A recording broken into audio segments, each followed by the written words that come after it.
श्री शिवाय नमस्तुभ्यम। हर हर महादेव। नमस्कार मित्रों, आप सभी का इस YouTube चैनल पर हार्दिक स्वागत है।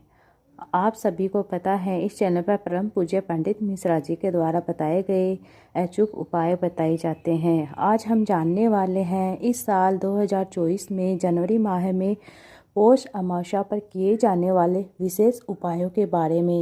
ये उपाय गुरुजी की कथाओं से लिए गए विशेष उपाय हैं। आज हम जानेंगे अमावस्या पर किया जाने वाला विशेष उपाय। सबसे पहले जानते हैं, जो बच्चा चिड़चिड़ा होता है, पढ़ाई में कमज़ोर होता है, पढ़ाई में मन नहीं लगता है या दिमाग से कमज़ोर होता है, डॉक्टर के अनुसार उसका विवेक काम नहीं कर रहा है, तो बुद्धि काम नहीं कर रही है, तो उस बच्चे के लिए आप इस उपाय को कर सकते हैं।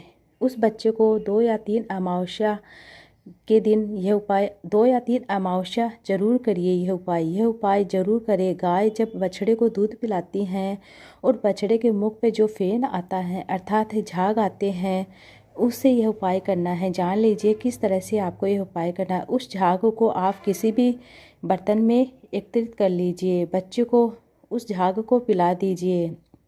यह दोपहर के समय 12 बजे किया जाने वाला उपाय है। आपको दोपहर में 12 बजे जो फेन आपने इकट्ठा किया है उस फेन को आप बच्चे को 12 बजे पिला दीजिए। बच्चा विद्वान होता है, उसका विवेक काम करना शुरू हो जाता है, उसका विवेक काम करने में प्रबल हो जाता है। अब जान लेते हैं दूसरा उपाय। यह भी अमावस्या पर किया जाने वाला विशेष उपाय है। तो आप इस पौष अमावस्या पर इस उपाय को आप जरूर करिए। पितृ तर्पण के लिए, पितृ दोष दूर करने के लिए विशेष उपाय हैं। उपाय अमावस्या के दिन जब पितृ पक्ष समाप्त हो जाता है, उस दिन प्रदोष काल में प्रदोष के समय शाम के समय किसी भी तालाब, कुआं, बावड़ी, नदी और वहाँ जाकर आपको एक घी का दीप प्रज्वलित करना है, जिसकी बाती का मुख दक्षिण दिशा की ओर होना चाहिए और लंबी बाती का दीप प्रज्वलित करना है। अगर आप जलाशय के पास नहीं जा सकते हैं तो आप पीपल के वृक्ष के नीचे, वट वृक्ष के नीचे पितरों का स्मरण करते हुए, आप बेलपत्र वृक्ष के नीचे पितरों का स्मरण करते हुए उस दीप को प्रज्वलित कर दीजिए और जिसकी बाती का मुख दक्षिण दिशा की ओर करना है।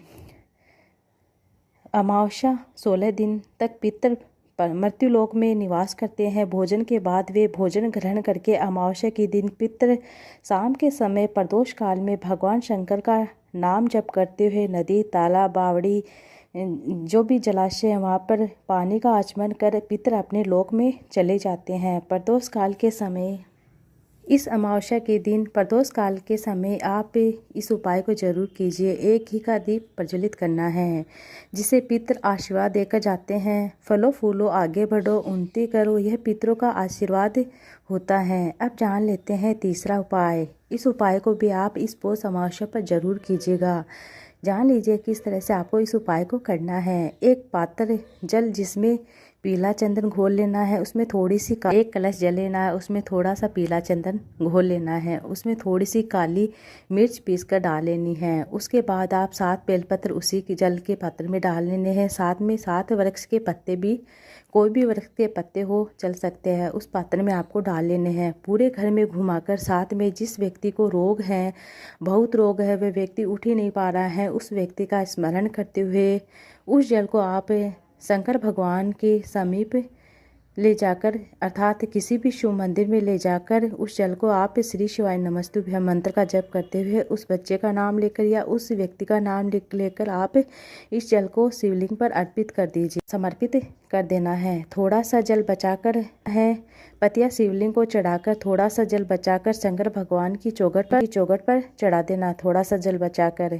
इस उपाय को आप जरूर कीजिएगा। आपके घर में जो रोग दो व्यक्ति किसी न किसी रोग से परेशान रहता है, उस व्यक्ति का स्मरण करते हुए आप इस उपाय को जरूर कीजिएगा। चाहे तो वह व्यक्ति स्वयं कर सकता है या उसके घर का कोई भी सदस्य इस उपाय को कर सकता है।